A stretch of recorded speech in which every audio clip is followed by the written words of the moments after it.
Hello, good people.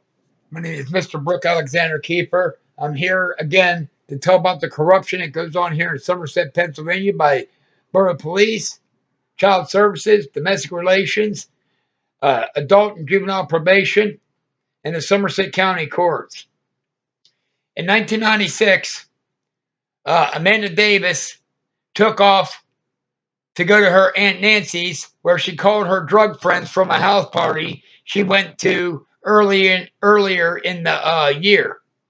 When she came back to me by her parents dropping her off, I was conned and scammed into marriage. After marriage, 2 weeks later, she claimed that she was impregnated. So, because I've been sterile since '89, I went to try to have the marriage annulled, and I was denied. So I told them I would not be signing any paternity papers without paternity testing. At that time, James and Dorothy Davis, who now reside in Boswell, PA, that go to the Church of God, took their daughter 30 miles to Johnstown, PA, just for checkups, for me to avoid getting any medical information. At that time, she then had the kid, May 29th, 1997, at Lee Hospital. Number one, people, nobody goes 30 miles for checkups when they're pregnant. Nobody goes 30 miles to have a kid unless they're covering up paternity. One day after Father's Day 1997, I was arrested because Amanda Davis was trying to have adultery with Wayne Benford to use drugs and alcohol and sexual relations. Once I was bonded out on bail by my dad, the Davises continued to harass and stalk me, claiming that they would not drop charges unless I went back with Amanda. And it was not Amanda that I threatened in '97. It was the Wayne Benford. And here, when I went to the preliminary hearing, it was Amanda Davis that filed charges against me and not the so-called victim. Once I was forced to live in Myersdale, Pennsylvania, still applying for SSI benefits, I was forced into finding work and then getting my own place. From 1997 until '98, Amanda continued to misuse narcotics and adultery while I was at work, and I had to chase people out of my apartment when I got home. In February of 1998, I had left her for good. At that time, she went to go live with her parents, where she would misuse payments to buy illegal narcotics while underneath her parents' household in Myersdale. And then in 1998, she was underneath another drug addict, which is Christopher Hines, who was trafficking illegal narcotics from Pittsburgh to Somerset, Pennsylvania. She was caught on many occasions by Somerset Borough Police Department, reported to Child Services by other sources, and nothing was ever done. He ended up assaulted by two people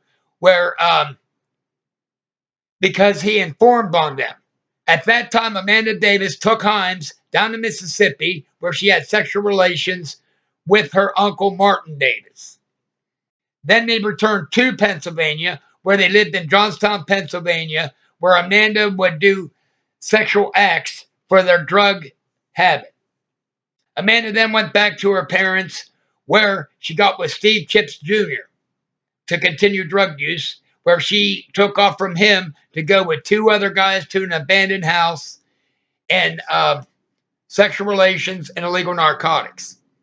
At that time, Amanda went to file for child support payments, where I requested paternity testing and I was denied because I was entrapped into marriage.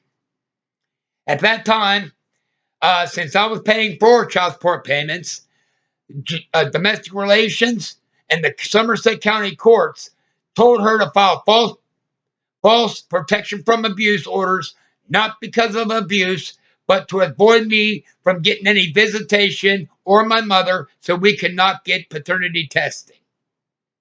At that time, Amanda then went to go live with another drug addict, Brian Remington, where she ended up stabbing because she cheated on him in the winter of 1998. At that time, Child Services violated my rights by giving her parents custody of the child when there was neglect, abuse, and drug use underneath their household. Once Amanda was released, she went to go and stay with her parents, where her father, James Davis, got her with a sex offender, Kenneth Mishler, where they resided on the Wills property out on Wills Church Road with the windmills going towards Berlin, Pennsylvania. That they financed sex offenders and a junkie, Amanda Davis and Ken Mishler. Amanda Davis was permitted by the Somerset County courts and the legal aid services to forgerize a divorce decree based on the ground she was ended up pregnant to this sex offender. And the documentation was authorized by Judge Cassio. At that time, Amanda continued to harass and stalk me until 2004, when I finally was received benefits. But after that, I went to the South in 2005 to help volunteer help with the Katrina disaster in 2005. In 2008, Amanda Davis had domestic relations, harassed me, violating Section 1602 and Section 1614A, 3 capital A of the Social Security Act, as well as the Americans with Disabilities Act of 1990, where I was forced to return to Pennsylvania in 2008. In 2010, my mom got deathly sick, where I had to take her off life support January 22nd, 2010. At that time, I was nice enough to inform them to let the kids see my mom before my mother passed. At that time, the Davises caused a disturbance at the ICU in Somerset, Pennsylvania, where I was contacted, and they caused a disturbance. I did leave a threatening message on their machine for their behavior at the hospital.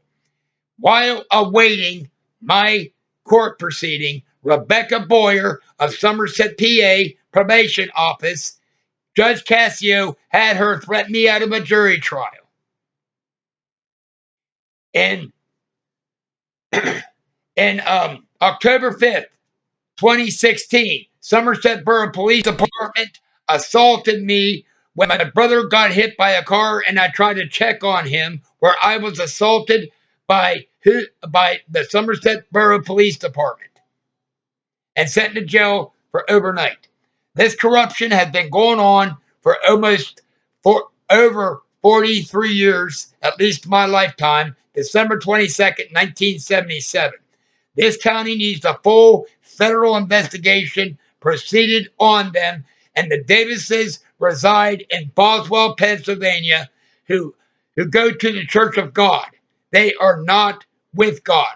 They use the Bible so they can get away with violating the laws. Thank you. Have a nice evening.